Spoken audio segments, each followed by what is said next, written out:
আজই ডাউনলোড করুন আর এনজয় করুন আপনার পছন্দের শো। মুকুটটা চুরি হওয়ার পর আমাদের মনে হয়েছিল যে এই কাজটা কোনো গোপন শত্রুর, আর এই কাজের সাথে কারা কারা জড়িত সেটা তদন্তের পরেই জানা যাবে। মা গো, আর পারছি না মা।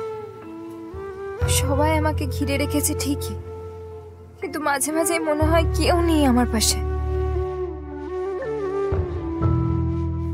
বড্ড ভয় করে আমার।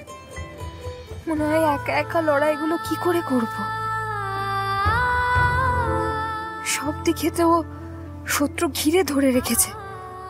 রক্তবীজের মতন একজনকে মারলে আর একজন উঠে দাঁড়ায় মা। আমার মধ্যে যে বেড়ে উঠছে, একা একা তাকে সামলাতে পারবো তো? এমন কে আছে মা যে আমার পুচকে রামটার পাশে দাঁড়াতে পারে? স্যার তো আর ফিরে আসবে না গো।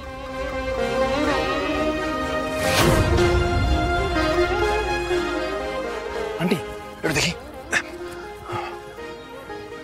ম্যাডাম, ডিস্টার্ব করার জন্য সরি। একটা কথা বলছি, প্লিজ রাগ করবেন না। আপনি প্লিজ একবার এসে খাবারটা আর ওষুধটা খেয়ে নিন না, এরপর আর টাইম পাবেন না। সাংবাদিকরা সেঁকে ধরবে, হাজারটা প্রশ্ন করবে। তাছাড়া বাড়ির লোকজন তারা তো জানার জন্য উদ্গ্রীব হয়ে আছে না যে মুকুটটা কি করে উদ্ধার হলো, আমরা কি করলাম। সো প্লিজ আসুন। হ্যাঁ প্লিজ।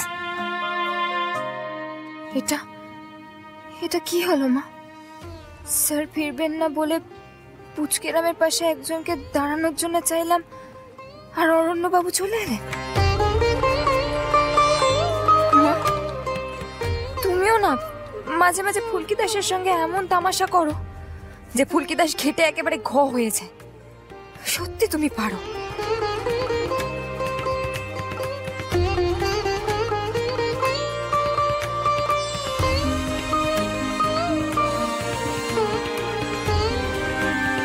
দেখো, মুকুট কে চুরি করেছিল তার ব্যাপারে এখন বিস্তারে বলা যাচ্ছে না, তবে পুলিশ একজনকে অ্যারেস্ট করেছে।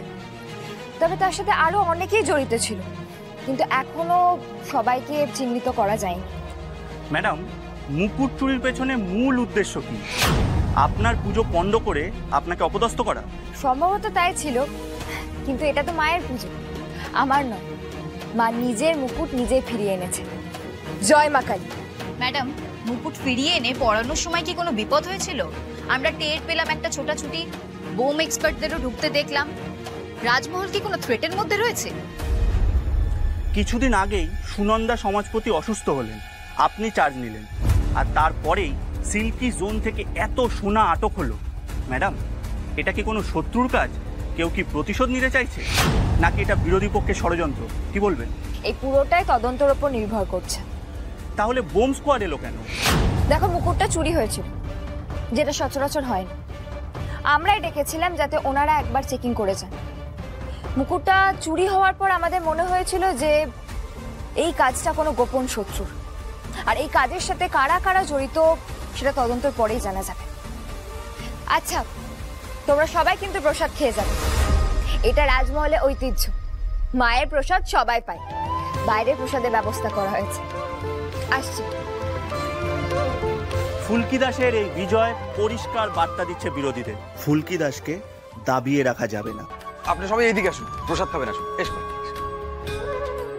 এদিকে।